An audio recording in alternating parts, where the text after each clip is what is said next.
Olá, amigos e amigas, Diácono Beto, Paróquia São Miguel Arcanjo, Arquidiocese de Maringá. Estamos iniciando o nosso 14º estudo do livro do Deuteronômio. Nós estamos estudando a parte do Código Deuteronomista, que vai do capítulo 12 até o 26.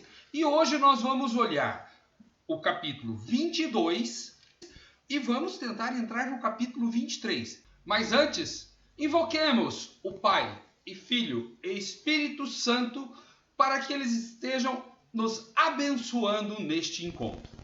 Quando você abre sua Bíblia no capítulo 22 do Deuteronômio, você tem uma sequência que começa no final do capítulo 21, prescrições diversas. E a primeira parte que nós vimos no estudo passado é que aquele que estiver suspenso numa cruz, no madeiro, é maldito. E a gente falou que Jesus foi suspenso no madeiro. Portanto, na visão dos judeus daquele momento, que não tinham uma proximidade com Jesus, era apenas um malfeitor, maldito, que estava preso lá. Por isso que eles se divertiam com aquilo lá. Terminando o capítulo 21, nos versículos 22 e 23, você entra no capítulo 22, que vai dar uma dica, mudando de assunto. Fala assim: se vês o boi ou a ovelha do teu irmão extraviados, não fiques indiferente a ele.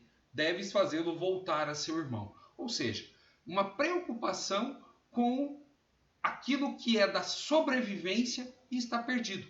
Um animal que fugiu, que se desgarrou, que escapou. Então vocês têm um compromisso social de encaminhar esse animal. Se você não sabe quem é, você fica com ele no seu campo, cuida desse animal até que o dono saia procurando. Aí você devolve. Isso daí vai até o versículo 12. Porém, tem no versículo 6 algo interessante. Se pelo caminho encontrares um ninho de pássaro, numa árvore ou no chão, com filhotes ou ovo, e a mãe sobre os filhotes ou sobre os ovos, não tomarás a mãe que está sobre os filhotes. Deves primeiro deixar a mãe partir em liberdade. Depois pegarás os filhotes para que tudo corra bem a ti e prolongue os teus dias.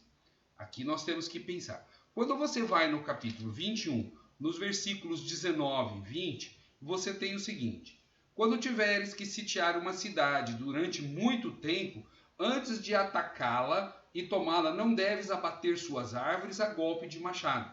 Alimentar-te-ás delas, sem cortá-las. Uma árvore do campo é por acaso um homem, para que a trates como um sitiado? Contudo, se sabes que tal árvore não é frutífera, pode cortar. As árvores frutíferas, numa região de deserto, demorava anos para poder produzir. Às vezes 20 anos, igual uma oliveira. Então, era proibido cortar a árvore. Com isso, você mantinha o quê? A possibilidade de alimento. Os pássaros, os animais que se alimentam dos frutos. E agora entra uma parte diferente. Você não pode matar um pássaro, a fêmea, que está no ninho, ou chocando com o filhote. Quando os filhotes estiverem a ponto de serem comidos, você espera a mãe sair do ninho, come os filhotes, e a mãe vai botar novos ovos e terá novos filhotes, preservando assim a natureza. Essas leis são muito interessantes.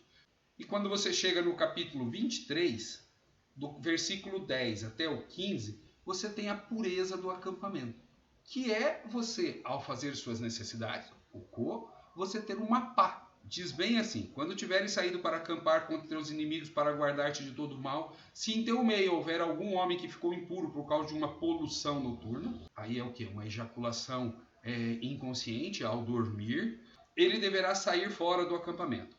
Aí no versículo 13, deverás prover um lugar do acampamento para as tuas necessidades, junto com teu equipamento também tenha uma pá. Quando saíres para fazer as tuas necessidades, cava com ela, e ao terminar, cobre as fezes. Ou seja, também é uma lei que vai preservar a higiene, vai preservar o meio ambiente. Então, as leis que a gente fala na Bíblia, elas têm muito a ver com essa questão da pureza. Então, você preserva a natureza, você preserva a fauna, você preserva a higiene dos acampamentos. Voltando ao capítulo 22, No versículo 8, quando constróis uma casa nova, deve fazer um parapeito no terraço. Desse modo evitarás que sua casa seja responsável pela vingança de sangue caso alguém caia dela.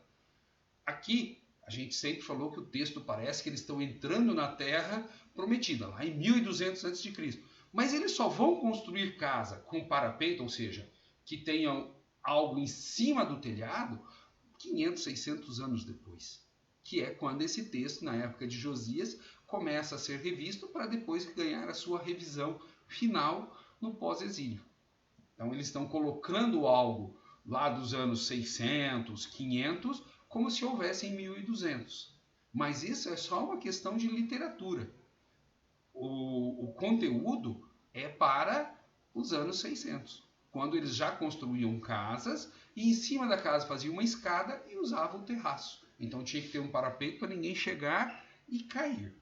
E ele vai continuando, uma série de leis. Não vai semear duas sementes, não vai colocar um boi com um asno junto, não vai usar roupa misturada com lã e linho. Que aí são coisas muito antigas, de certas tradições e assim por diante. Lá no versículo 13 já começa atentados à reputação de uma jovem. Quando alguém casa com uma mulher e depois desgosta dela e começa a falar mal dela. Então diz assim, se um homem se casa com uma mulher e após coabitar com ela começa a detestá-la, imputando-lhes atos vergonhosos, difamando-a publicamente, dizendo, casei, mas ela nananana, aí entra a questão que se ela era virgem ou não. Eu falei, ela não era virgem. Aí você tem que fazer a amostra da virgindade. O primeiro relacionamento do casal, o lençol tinha que ficar com a marca de sangue. Então o pai da jovem vai expor, o lençol está aqui, ó, o sangue que correu porque rasgou o ímen e ela era virgem e ele está mentindo.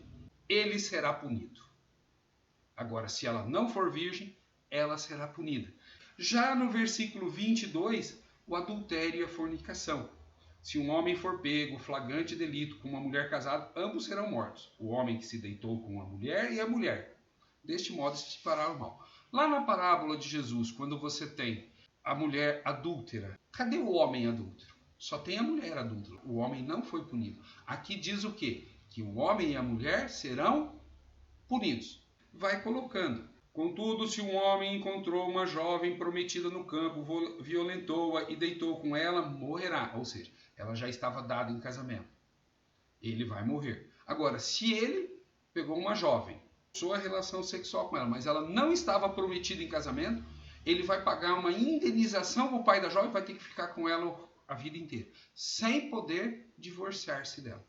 Eram leis que tentavam preservar a violência da sociedade. Então tinham penas duras para tentar fazer com que a sociedade não tivesse violência. E como o sistema de justiça era muito rápido, aconteceu, já ia lá, tinha 2 testemunhas ou 3, nunca uma, nós vimos no estudo passado, já era o caso e já era dada a sentença, às vezes tudo no mesmo dia. O Código Deuteronomista, ele preserva a vida. Ele tem partes relacionadas ao culto, que é a relação de você com Deus. Tem a parte relacionada com você mesmo, do qual você tem que ser santo. E na relação social. Se você ainda não está inscrito em nosso canal, se inscreva, compartilhe com seus amigos e juntos estudemos a palavra de Deus. Paz e bem a todos.